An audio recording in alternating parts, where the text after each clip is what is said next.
नमस्कार, बहुत स्वागत है आपका। आप देख रहे हैं द न्यूज, आपके साथ मैं सृष्टि मिश्रा। चलिए दो बातें करेंगे। एक बातें करेंगे कि पीएम मोदी ने अपने मन की बात के 103वें एपिसोड में सीएम योगी की जमकर तारीफ की है। अब देखिए, आपने देखा होगा कि बुलडोजर बाबा का कहीं ना कहीं जलवा यूपी में तो बरकरार है। जब से यूपी में डबल इंजन की सरकार आई है, वापसी हुई योगी आदित्यनाथ की, तब से ऐसा देखा जा रहा है कि काम वहां सराहनीय हो रहे हैं। और देखिए दर्शकों, ये मैं नहीं कह रही हूं, ये यूपी के आंकड़े बताते हैं। और सबसे पहले मैं आपको बताऊंगी कि पीएम मोदी ने सीएम योगी के बारे में क्या कहा। देखिए, मन की बात का एपिसोड नंबर 103 था, जहां पीएम मोदी अपनी बातों को रखते हैं। तो देखिए, वहां पर उन्होंने सीएम योगी की जमकर तारीफ की कि उन्होंने उत्तर प्रदेश में पेड़ लगाओ अभियान के दौरान यूपी में एक दिन में 30 करोड़ पेड़ लगवाए हैं। तो देखिए, जमकर सराहना की जा रही है। पेड़ लगाना और पानी संरक्षण को लेकर जो जागरूकता अभियान चलाया जा रहा है, ऐसा लग रहा है कि यूपी के तर्ज पर काम होना चाहिए बाकी राज्यों में भी। और इसी वजह से पीएम मोदी जमकर तारीफ सीएम योगी की करते हुए नजर आए हैं। आगे मैं आपको बता दूं कि उन्होंने ये भी कहा कि अब अलग अलग राज्यों को भी इसमें हिस्सेदारी लेनी चाहिए। मतलब कि जो जिस तरीके से पेड़ लगाए गए हैं यूपी के अंदर, और ये जो कैंपेन चलाया गया है, इससे जागरूकता भी आई है, इससे विश्वास भी आया है, सरकार के प्रति लगाव भी लोगों को है। और ये कहा जा रहा है कि ऐसा काम हर राज्य में होना चाहिए और इस मुहिम में और भी लोगों को, ज्यादातर लोगों को हिस्सेदारी लेनी चाहिए। और देखिए, इन्होंने ये भी कहा कि कुछ दिन पहले ही उत्तर प्रदेश में 30 करोड़ पेड़ लगाने का रिकॉर्ड बनाया गया है, लेकिन उसे पूरा वहां के लोगों ने किया इस अभियान को। मैं चाहूंगा कि हम सब पेड़ लगाने और पानी बचाने के इन प्रयासों का हिस्सा बने। तो ये कहा पीएम मोदी ने, सीएम योगी की तारीफ करते हुए नजर आए। और यूपी में अब तक आपको बता दें 25 करोड़ पेड़ लगाने का रिकॉर्ड बन चुका है। मतलब उद्देश्य ये पौधारोपण का है, यूपी को एक अच्छा राज्य बनाना, पर्यावरण संरक्षित करना, और इसी के मद्देनजर वहां काम हुआ। अब इसकी चर्चा पीएम मोदी ने अपने मन की बात में कर ली। चलिए अब चल पड़ते हैं इंडिया टीवी के सीएनएक्स ओपिनियन पोल पर। क्या कहती है ओपिनियन पोल? क्या ये ओपिनियन पोल डबल इंजन की सरकार वापस बनवाते दिखाई दी? ओपिनियन पोल में एक बहुत बड़ा खुलासा हुआ है। और ये जिस तरीके से ओपिनियन पोल सामने आए हैं, आपको बता दें उत्तर प्रदेश की 80 लोकसभा सीटों पर इस ओपिनियन पोल के मुताबिक भारतीय जनता पार्टी एक बार फिर से रिकॉर्ड तोड़ सीटें आने वाली है। तो 80 लोकसभा सीट, दर्शकों, टोटल 80 लोकसभा सीट है यूपी में। और देखिए, भारतीय जनता पार्टी 73 के आंकड़े पर आ सकती है। ये बहुत बड़ी खबर है यूपी के लिए। और देखिए, पीएम मोदी और सीएम योगी की डबल इंजन सरकार ने ये कर दिखाया है। और कहा जा रहा है कि अगर आज के आज चुनाव हुए, इंडिया टीवी के मुताबिक आज के आज अगर चुनाव होते हैं, तो यूपी में बहुमत हासिल करती भाजपा यानी कि एनडीए गठबंधन दिखाई देगी। तो देखिए, ये एनडीए का जलवा यूपी में भी तो चल गया। यूपी सबसे बड़ा राज्य है और देखिए, यूपी पर फोकस तमाम नेताओं का है, बसपा का है, सपा का है। और देखिए, यूपी में आम आदमी पार्टी भी घुसती नजर आ रही है। यूपी में जो काम हुआ है उसके मद्देनजर ये कहा जा रहा है कि इन आंकड़ों को छूती भारतीय जनता पार्टी आराम से नजर आएगी। आपको बता दें कि 73 लोकसभा सीट जीत दर्ज कर सकती है। और सर्वे की माने तो पीएम मोदी और सीएम योगी आदित्यनाथ का डबल इंजन विपक्षी गठबंधन पर भारी पड़ता दिखाई दे रहा है।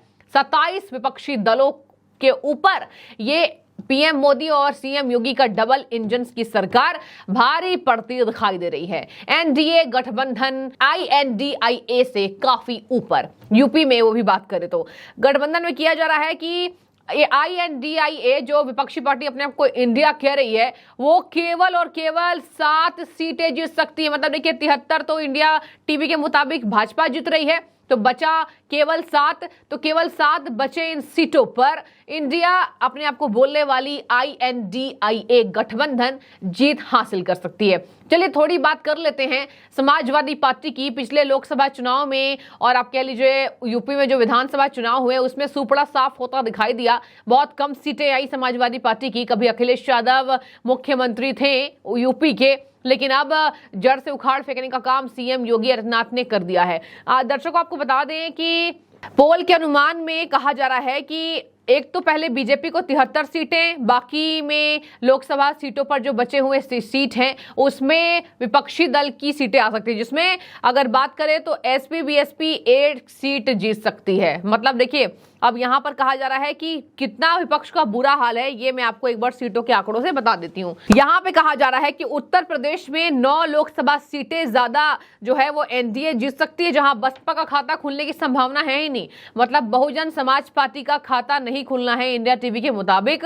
एसपी और आरएलडी को 5 सीटें मिल सकती है, जहां एसपी को यानी समाजवादी पार्टी को 4 सीट, आरएलडी को यानी रालोद को 1 सीट, जिसकी अध्यक्षता जयंत चौधरी कर रहे हैं। जयंत चौधरी और अखिलेश यादव की अभी तो तलखियां भी बढ़ी थी, लेकिन देखिए अभी अखिलेश यादव के ऊपर और कह लीजिए विपक्षी पार्टी के ऊपर आरएलडी तंज कसती हुई नजर आई। मतलब कि जयंत चौधरी ने कहा कि इन लोगों ने तमाम बातें की विपक्षी गठबंधन में जो बैठक हुई, लेकिन इन्होंने एक बार भी नहीं बात की पीएम मोदी के बारे में, मतलब पीएम मोदी को कैसे हराना है। तो इनका जो बात का आकलन है यही क्लियर नहीं है, यही साफ नहीं है। विपक्षी पार्टी के जो आधार हैं गठबंधन के बैठक की वो क्लियर नहीं है।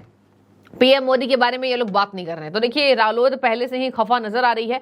तो रालोद की बात करें तो आरएलडी को 1 सीट मिल रही है, जहां सपा को 2024 में 1 सीट का नुकसान भी होने वाला है। जी हां, इंडिया टीवी के सीएनएक्स पोल के मुताबिक, ओपिनियन पोल जो सामने आए हैं उसमें समाजवादी पार्टी को 1 सीट पर नुकसान होना है। आगे आपको बता दें यहां कहा जा रहा है कि बीजेपी को 52% तक वोट मिलती हुई नजर आएगी। पूरे वोटों में से 52% भारतीय जनता पार्टी को यहां उत्तर प्रदेश में वोट मिलता हुआ नजर आएगा। दूसरे नंबर पर समाजवादी पार्टी, जहां पर 23% मिलेगा वोट, बीएसपी को 12% और बीएसपी तीसरे स्थान पर हो गई, समाजवादी पार्टी दूसरे स्थान पर हो गई और भारतीय जनता पार्टी पहले स्थान पर हो गई है।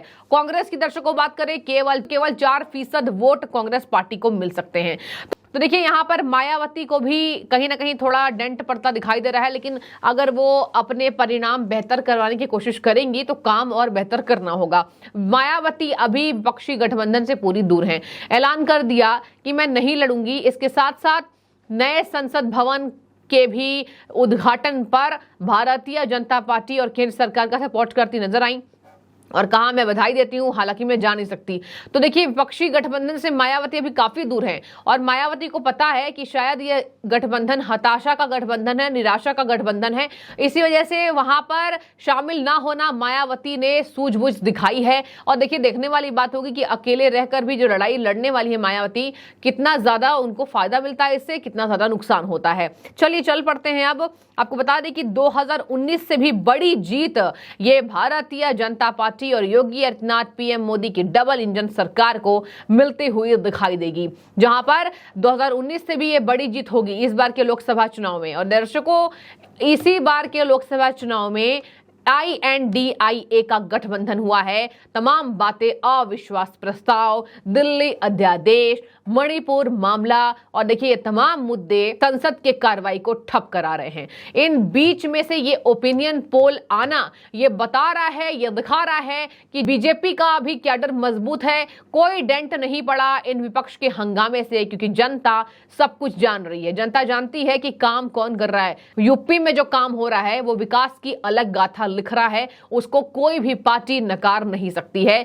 योगी आदित्यनाथ के सत्ता में वापसी के दौरान यूपी बदला, यूपी निखरा और कहीं ना कहीं यूपी में विकास हो रहे हैं। आगे आपको बता दें गुजरात और उत्तराखंड की बात कर लेते हैं। गुजरात में भी इस बार लोकसभा की 26 सीटें भारतीय जनता पार्टी जीत सकती है, उत्तराखंड की 5 सीटें बीजेपी जीत सकती है। तो उत्तराखंड की 5 सीटों पर भारतीय जनता पार्टी का कब्जा रहेगा पिछले ठीक विधानसभा चुनाव के मद्देनजर। आपको बता दें कर्नाटक की 28 में से बीजेपी 20 सीट जीत रही है और 7 सीटें इंडिया गठबंधन के लिए और 1 जनता दल के पास जा सकती है। तो जनता दल के पास 1 और इसके साथ साथ इंडिया गठबंधन जो INDIA करार दिया जा रहा है उसको मिलेगा 7 सीट और कर्नाटक में 28 में से 20 सीट। तो देखिए ये पूरा आंकड़ा था, पूरा मामला आपको मैंने समझाया। 52% भारतीय जनता पार्टी को वोट, 23% केवल INDIA गठबंधन को और इधर पीएम मोदी सीएम योगी की डबल इंजन सरकार में यूपी वापस से बहुमत से बीजेपी की झोली में जाता दिखाई देगा। देखने वाली बात होगी ये आंकड़े और आगे क्या बयां करते हैं। तो बने रहिए और आपकी जो भी राय इस बाबत जरूर कमेंट करके बताएं। बहुत शुक्रिया।